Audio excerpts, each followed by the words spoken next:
멀쩡해 보이잖아요. 그것도 보기 멀쩡해 보이는데 병원에 가면 100명이 한두 개가 아닙니다 내가. 그래가 내가 이러다 내가 죽는다 인가 생각이 들더라고. 그래. 아이고 사는 것도 당하면서 더더욱 못 죽는다 이러더라고 싶다 내가. 그냥 무서워.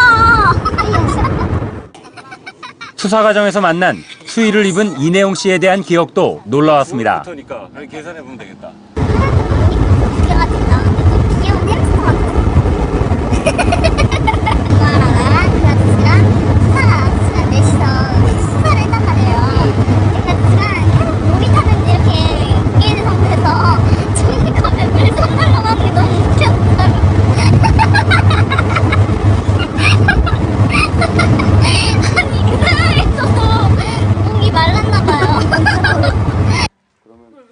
진술은 믿을만 할까?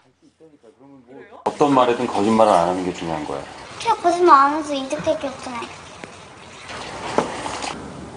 환자분 말을 신뢰를 할 수 있냐? 사실 신뢰하기는 상당히 어렵다고 봐요.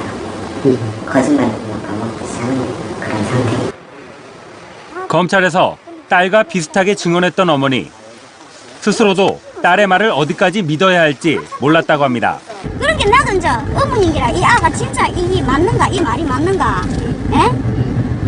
그래가 뭐 저번에 이래준 게 내로서는 뭐 감당할 부분이 없지. 그 상황 얘기를 다 했고 아가 뭐 이래가 뭐 그런 병까지 있는 아다 얘기했는데도 계속 그 진행 과정이 그렇게 돼버리니까 사실을 얘기해라 태도 뭐 이랬다 저랬다 이런 게 그냥 그게 휩쓸려가고 들어간 거지 뭐 저도요.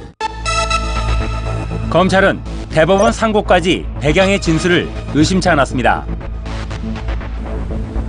하지만 당시엔 상태가 더 안 좋았다고 합니다.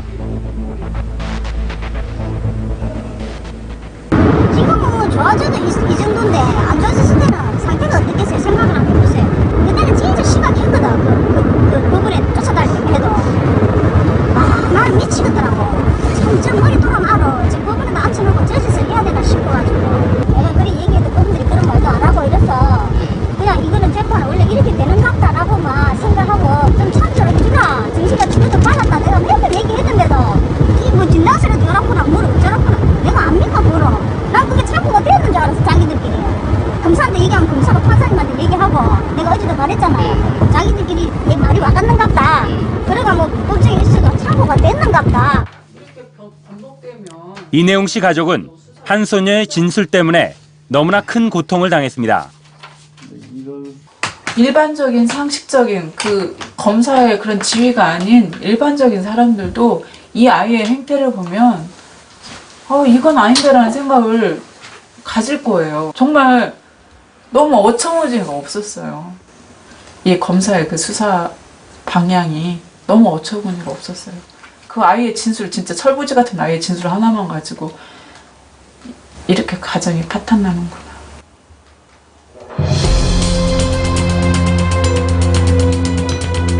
수사권, 기소권을 모두 가지고 있는 검찰. 그래서 검찰을 무소불위로 표현하곤 합니다. 하지만 전문가들은 검찰이 법리보다는 수사 부분에 집중하고 있다고 우려합니다. 법무부에서 검사는 어떤 사람에게 죄를 주는 것도 있지만요. 또 하나 굉장히 중요한 검사의 책무는 억울한 사람을 없게 만드는 겁니다. 그러니까 어떤 증거가 있을 때 만약 이게 피의자 피고인에게 유리한 증거면 유리한 증거도 확보해줘야 돼요. 범인이 아니라는 증거도 확보해줘야 돼요. 이런 역할을 원래 검사들이 해줘야 되는데 검사들이 경찰화된 겁니다. 그러니까 경찰관이 하는 역할을 하는 거예요. 일종의 승부사가 되고 일종의 그 사무라이 같은 칼잡이가 되는 겁니다. 우리 사회 억울한 피해자가 늘고 있다면 먼저 검찰이 스스로 성찰해 봐야 합니다. 무고한 사람들이 억울하지 않도록 하는 일. 공익의 대변자인 검찰의 몫이기 때문입니다.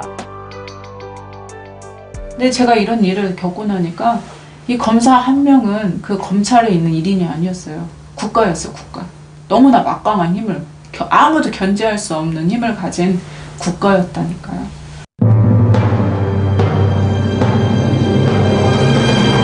오 기자, 네. 증인의 정신 상태가 재판 과정에서는 전혀 고려되지 않은 것입니까?